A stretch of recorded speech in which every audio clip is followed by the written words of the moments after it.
What is it like? Go to the doctor's office in the Philippines. The U.S. ranks in healthcare number 30 in the world. That kind of surprised me at first. I thought, oh my gosh, I have got good healthcare there so far. Sometimes it just comes down to personality and their listening skills. Can I still go there and get good healthcare? I'll run into one or two I didn't like. Hello, my name's Randall, and I'm with the Philippines Project. Today's video is going to be about my first doctor's visit in the Philippines. What is it like to go to the doctor's office in the Philippines? I'll be right back. I want to take 1 second to make you aware of 4 important links that are in the description below. Link number 1, subscribe to the channel. If you've been watching the channel for a while and are getting some benefit, maybe it's time to subscribe. If so, go down right now in the bottom right-hand corner, hit that red subscribe button. It'll take you to the channel, and there you can subscribe. Link number 2, PayPal. If you want to support the channel, you can do so by hitting the PayPal me link in the description below, and you can choose from monthly, one-time gift, $3, $7, $10, whatever you want. You can support the channel monthly. Number 3, you can like the channel, which is actually just a thumbs up button. You can hit that on your screen right there. Link number 4 is a link that a lot of people who watch this channel are looking to meet somebody that they can spend the rest of their life with. And that's one of the main reasons for going to the Philippines. I have a link provided down below in the description for a dating site called Christian Filipina. And actually, it's a Christian dating site where you can meet good women in the Philippines. You can start your journey today. Today, we're going to talk about what is it like to go to the doctor's office in the Philippines. I had been, before I'd really thought about it a whole lot, I was just visiting the Philippines back and forth. And I actually run into 2 different circumstances where before I even moved to the Philippines, I had to go to the doctor's office. But wait till the later part of the video and we will get into that. So that's gonna come. My first doctor visit to the Philippines, that's the story I'm gonna tell you. But first of all, I want you to know this is just some information you might not have heard before, but the U.S. ranks in healthcare number 30 in the world. Okay, I would have thought, just somebody asked me, I'd say, maybe first, maybe through 5, maybe 10. No, they're actually 30th in the world. And that's pretty low for a fully developed economy, a fully functioning first world country. That's kind of low, number 30. I didn't know that. Where does the Philippines rank? They rank 89. And that's quite a bit down. That's quite a bit down. That kind of surprised me at first. I thought, oh my gosh, 89. But then as I read more about it, I was kind of reassured by the fact that the Philippines is still largely an undeveloped country. It's developed really well in some areas, but some areas, about half the country, they're not up to the stage of the development where they really have healthcare in place. So if you live far out in a province, I want to think about, if you have some health issues, getting closer to a larger city where you do have access to Filipino healthcare. U.S. is at 30, Philippines is at 89. Can I still go there and get good healthcare? I have got good healthcare there so far, and that's what we want to talk about. The expertise of Filipino doctors and the way they treat you. They have a world-renowned education system there for their doctors, and a lot of them are educated in other countries. They may go to the UK, they may go to Canada, they may come to the U.S. They have a rigorous medical education and training. Filipino doctors, they have a wealth of knowledge, and they're at par, I believe, the doctors that I have talked to. I've run into 1 or 2 I didn't like, but the majority of them, it's a process like we do in the United States. You ever have a doctor that you just didn't like, or one that didn't seem to care about you, but then you found your real doctor and you really liked them? Well, did you go back and examine their medical degrees? I bet you didn't on any of them. What I found is doctors, no matter where in the world you're at, if they're highly educated, which in the Philippines they are, sometimes it just comes down to personality and their listening skills. So you can get a bad doctor in the United States and you can get a good one in the Philippines. That's been my experience so far. The affordability of healthcare or a doctor visit in the Philippines, it's impressive. Compared to other countries, the cost of going to the doctor in the Philippines is dramatically less expensive. If you just straight out Google it, it says it's like 70% less than other countries. So I come from the United States and we've got one of the most expensive healthcare systems in the world. Not necessarily the best, but we are the most expensive. Kind of reminds me of an old slogan I used to joke about. I'm a silly guy, but I used to joke this way. It's like, so a good business promo might be, and this is a joke, you know, it's like, oh, we don't promise to be the best, just the highest. You know, and that wouldn't really excite you too much about getting involved in the healthcare system, but that's what I've been in all my life. It may not be the best, it ranks 30th, but it is the highest. It is the highest. It is ranked number 1 on cost. Take about 70 to 90% off of that, and you got the cost healthcare in the Philippines. I've had several different instances where it was actually 90% cheaper to do something in the Philippines than it would be in the U.S. Another thing, Filipino doctors, for the most part, and they really rank high in this, is they're compassionate, they're caring, they're good listeners. It creates a very comforting environment. When you go in, you actually get to sit down with the doctor. I mean, that's been my experience so far.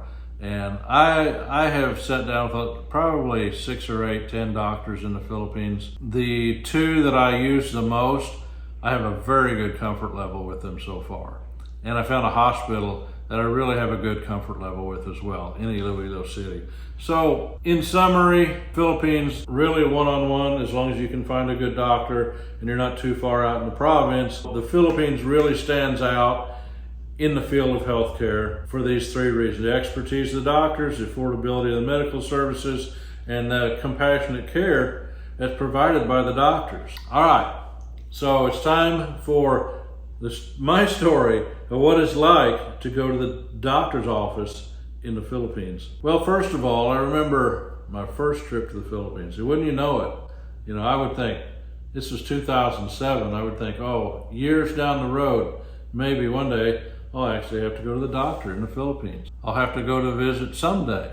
Well, this was my first visit. This was actually probably 4 days into my first visit. I ended up having to go to the doctor in the Philippines. And this was in San Fernando, just right outside of San Fernando, a little barangay called San Machas. And that's in Pampanga, up in northern, in Luzon.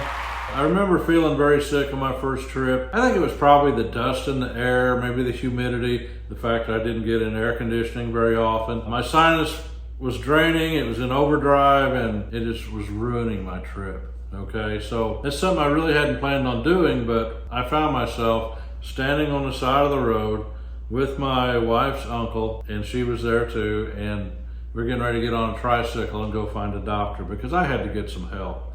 So we hopped on the tricycle, and I remember speeding through the little side streets and looking at everything and thinking, my gosh, what's this gonna be like? A Philippines doctor, whatever. I don't know. I don't even know if they're going to be legit. Are they going to have air-conditioned office? Is it going to be a nice place?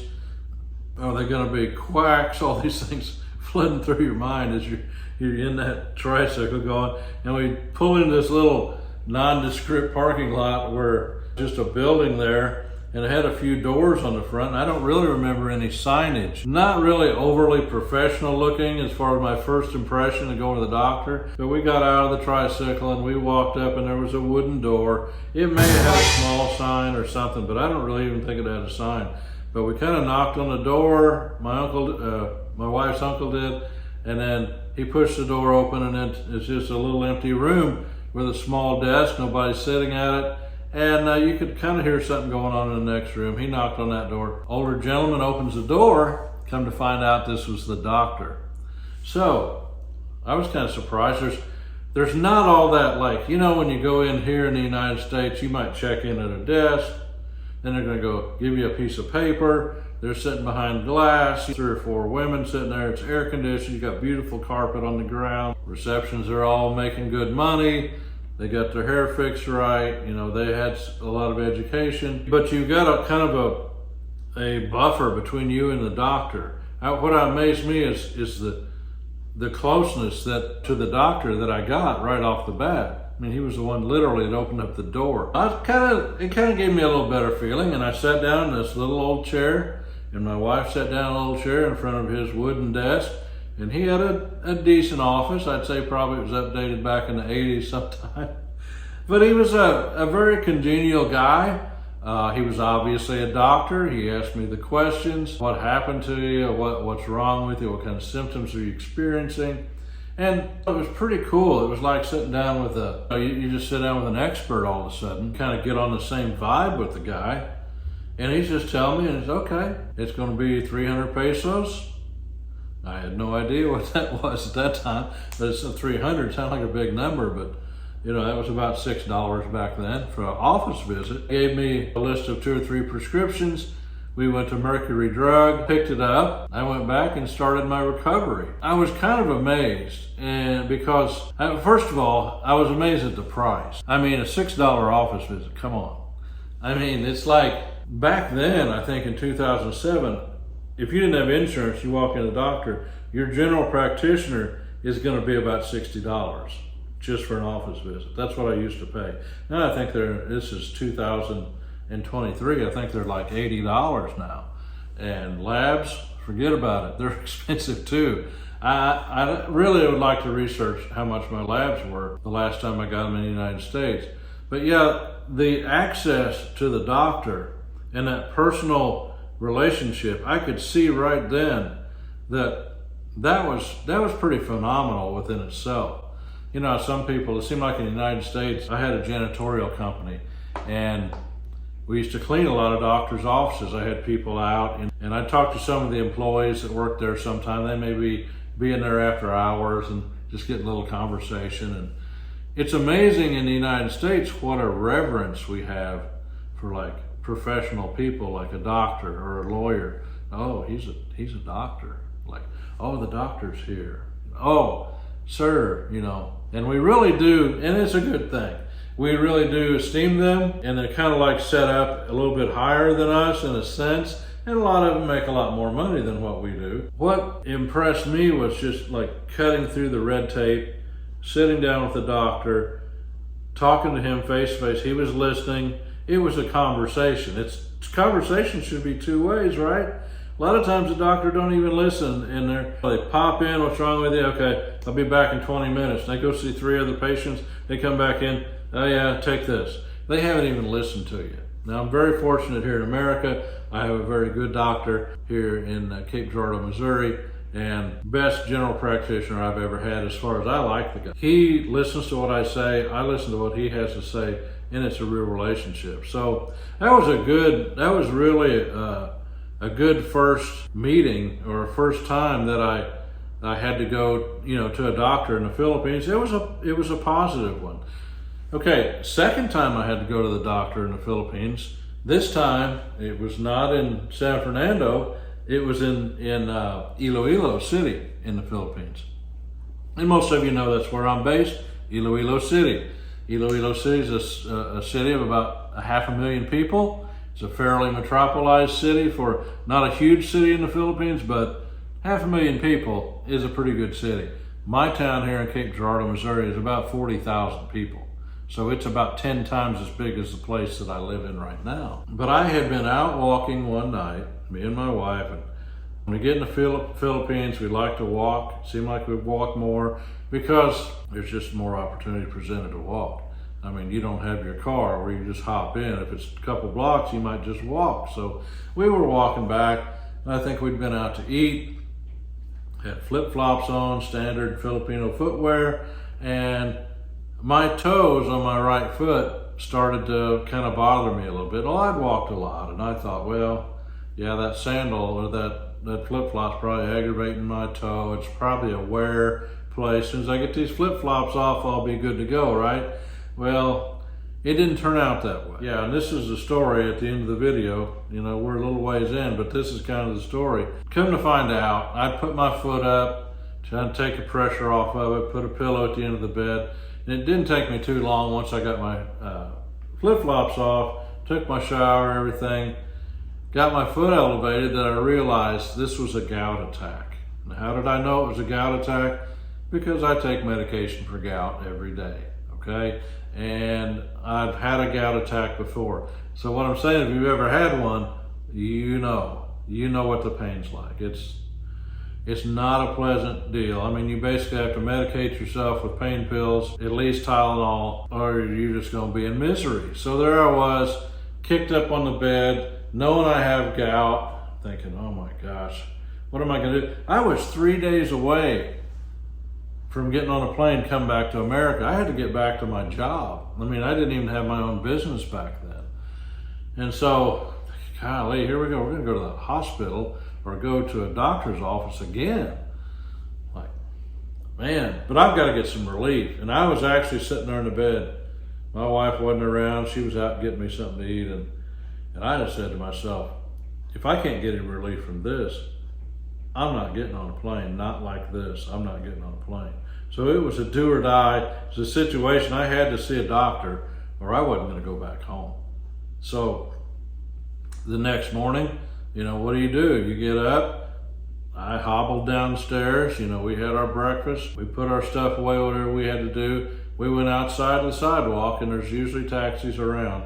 And so we just hailed a taxi and said, where's the closest medical clinic? And they said, oh, well, just over there, there's a hospital. Well, it's called Medicus Hospital, Medicus, Medicus Hospital. I think it's actually a British-based hospital or a medical service.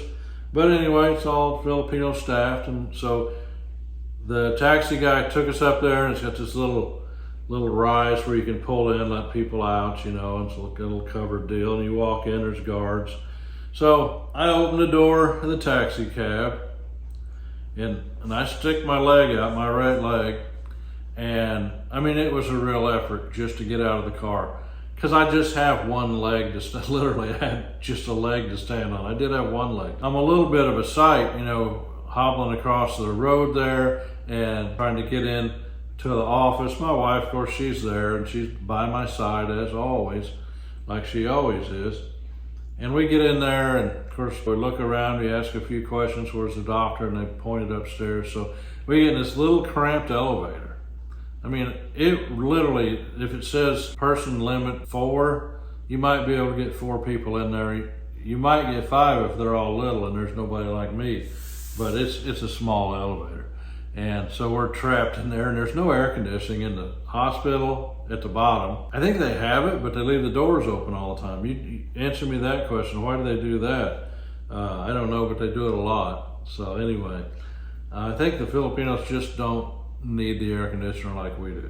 So anyway, we got in there and we get to the top and the doors open. We go out, we're still in a hallway, 2nd floor, no air conditioning.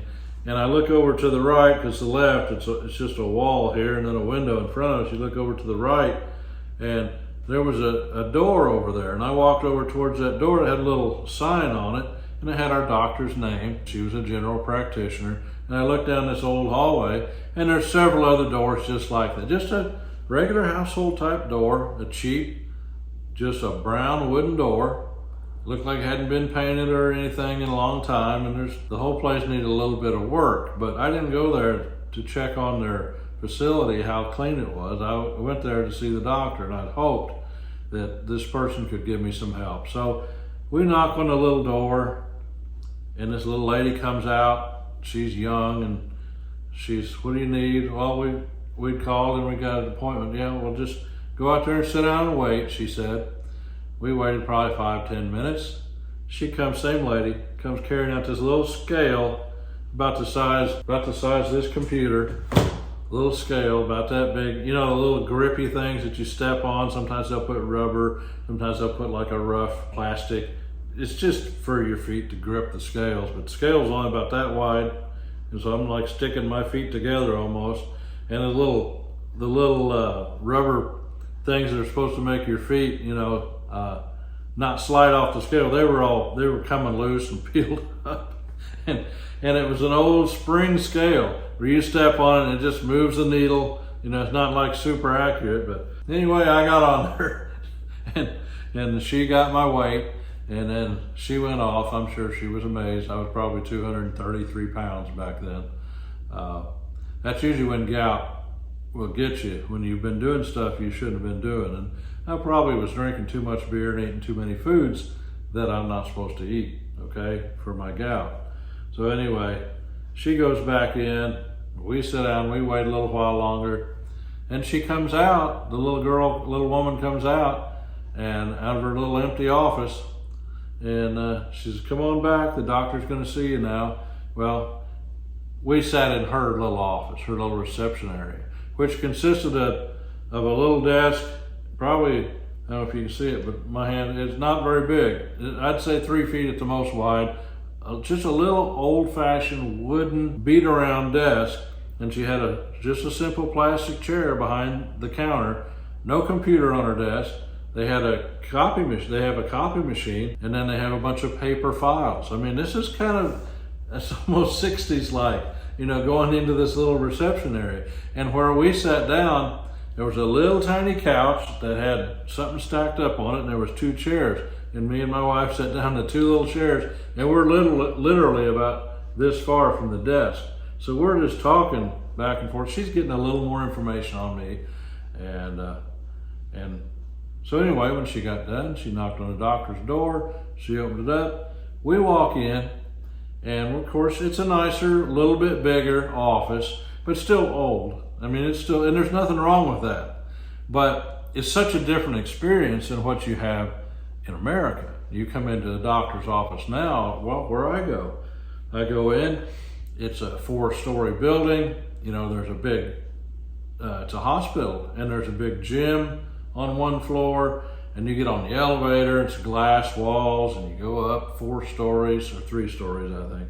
You get out, it's all carpeted, you know, there's a nice drinking fountain. People don't use those anymore.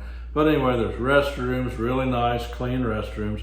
And you walk in, you open this big door, and it's just a reception area, like with 4 different ladies up there taking in patients. And once you get through the reception area, you pick up a piece of paper. They say, go sit down, and we'll call you when the doctor's ready. Well, you go into this huge open area with probably 100 chairs, and there's TVs up there. It's all nice and air conditioned. You can look out over the city. You know, it's a nice facility. This was not matching up to that. This experience I'm having as a doctor's visit, you know, having my doctor's visit in the Philippines, is markedly different than what we have in the United States. But at the same time, you know, we walked in, we sat down, we're sitting across from a doctor. It probably took us 30 minutes to actually get in once they had recognized that we were there. And just to sit across, you know, that close from a doctor, and she did the same thing as the last guy several years before. This is probably 2012 or 2014. I don't know for sure. It's just amazing to me, the personal care and the personal touch that they give. I mean, they really get to know you a little bit. We have a little chit chat, and they're very knowledgeable. I mean, I'm no dummy. I do a lot of research on myself, and I read a lot of stuff about medical articles, about conditions that I might have. I'm not a hypochondriac, that's not what I'm saying. But I pay attention. I don't still go in there, okay, what do I do, doc? Okay, I'll do that. No, I try to take care of myself as well. It's not all his responsibility. He sees me for what, 30 minutes a year? Maybe an hour a year? Well, I'm with myself every day. So I do like that personal touch that you have when you go to the doctor in the Philippines. And she saw my foot. Of course, there's nothing you can do. There's no treatment she can put on that toe. If she touches it, I'm probably going to smack her because it hurts so bad. But she gave me some pain medication. She gave me a kind of like I don't know what it's called. You might know, if you have gout, you might have taken one of these before, or a few, but it's to stop a gout attack. And I think from the time I got that pill, it was probably 3 hours and the pain had really subsided. Now it would kick back in after 4 or 6 hours, and I would take another one of those, and I was supposed to take those for 2 to 3 days. And that was to stop the attack. And then she gave me just some over-the-counter, it's like Motrin or something. It was an NSAID, and she gave me that. And I think all the prescriptions together were about $7 or $8, and my doctor's visit there was about $8, besides a prescription. And I'm back in the hotel, and within a little while, I'm feeling better. I went back to the hotel and kicked back on the bed, realizing I was going to be able to make my trip back home anyway. So that was great. I really like the doctors in the Philippines that I've met so far. And, you know, you can't always take a ranking like Oh, Philippines is rated 89th in the world on healthcare service in general. And that's some website. I don't know who it was. It wasn't anybody that I'd ever recognized.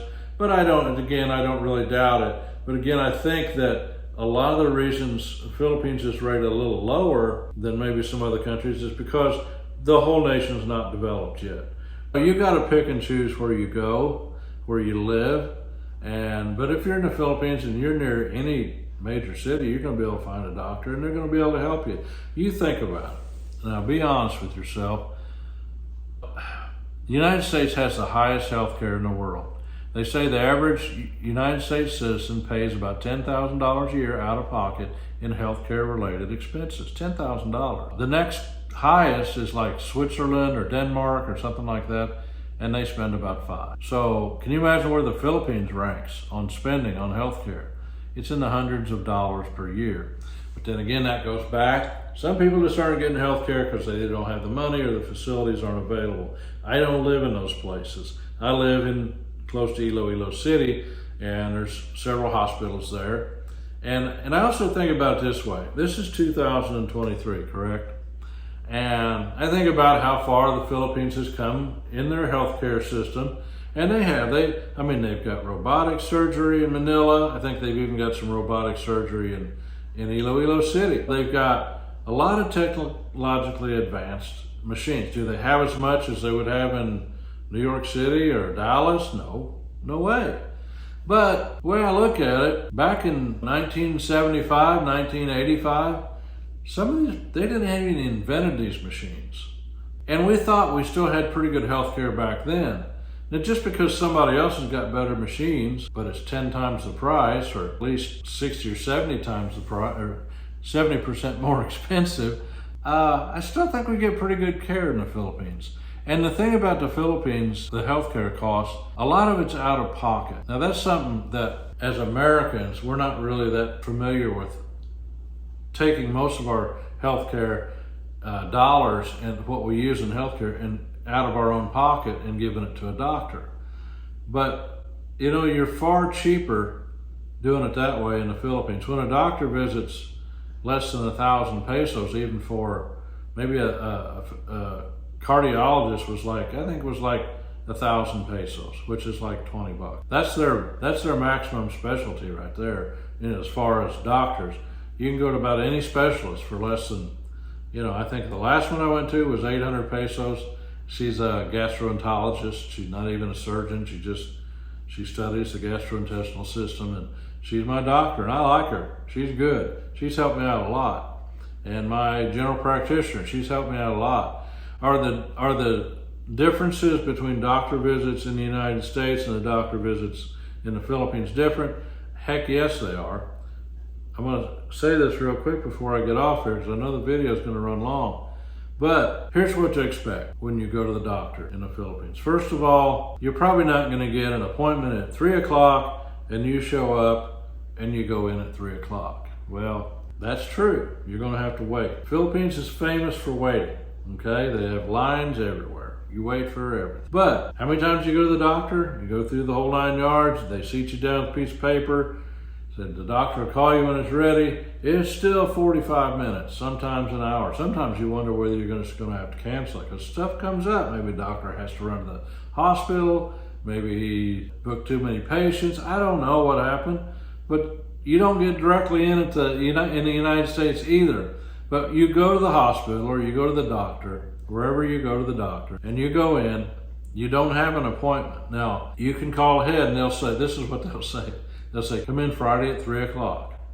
Well, I really think most of the time the doctor doesn't get there until 2 or 3 o'clock. Now, they're probably on their hospital rounds doing something else, checking out patients, visiting, looking at charts, the whole 9 yards. Who knows, doing a surgery. But at 3 o'clock and after, they'll do their office visit. At least the one I'm going to. That's her MO, okay? That's what she does. But when you get there at 3 o'clock, you're not getting in there at 3:30. You go in like any other doctor. There's people sitting everywhere, not very air conditioned, it's hot. And this is in a hospital where I go. This is, I don't know, 8th, 9th floor or something like that. You go in and you tell them you're there. They say, okay, go sit down and wait, we'll call you. That's the same. It is probably, the last time I was there, the power was shut off. So the hospital was on emergency power, and I think probably they shut off the air conditioner. It's pretty warm in there. But in the Philippines, you know me, if you watch the channel, I always carry a microfiber cloth. I'll dab the sweat off of my head if I'm too hot. I just go in there realizing it may be hot, and I may sit there for 45 minutes. If I don't sit there for at least 20 minutes, I'm totally surprised, you know. But this is going to the doctor, a regular doctor visit in the Philippines. You go in, you sit down, you know, after you report, and you wait, you know, you just wait. But guess what? I got time, you know, so I can wait. Is it comfortable sitting there? Not really that much, because you're just waiting on them to call your name, and you see other people, you kind of watch other people come and go. But that's the experience. It's a little grittier, maybe a little dirtier, maybe not quite as much room. You might find yourself standing up some. But it's not as bad as you think it would be either. It's not like open windows, cats running around, people smoking cigarettes. It's nothing like that. It's a legitimate place to have a doctor's office, legitimate doctors in there, legitimate nurses. They run tests. When I had my motorcycle wreck, I'm gonna put the video up here about my motorcycle wreck. When I had to go in and get x-rays, I went downstairs and got 3 or 4, and they were about $15 a piece. So, I mean, they gave just as good x-ray as anybody else, $15. You know, they want to do my ultrasound on my carotid in my other video I'm gonna put right up here, is about why I had to quit my health insurance. Because everything was just too high. It was $2,000 for one x-ray. And I can get an x-ray for $15. In Bangkok, I got my x-ray up here for $258 on my carotid artery. So that's all I've got. I just wanted to tell the story about what it's like to go to a doctor's visit in the Philippines. Hope you enjoyed that. If you like that content, go down and make a comment. Have you ever been? Answer me this, have you ever been to a doctor in the Philippines? If you have, go down and just give me a couple lines about your experience. If you are worried about your health care in the Philippines, go down in the comments right now and ask me a question about what it is. I've done several things so far. And the only experience, the only knowledge I can give you is what I actually learn as I go. And that's what I try to provide on this channel.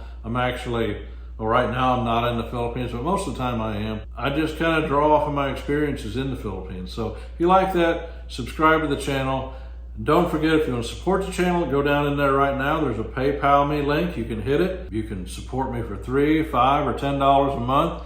In the last frame of the video, all those people that support me on PayPal, I'm going to start listing them on every video, and I'll just allow that. I'll show who supports the channel. If you want to put $3 down, do that. 5, 10, 15, whatever.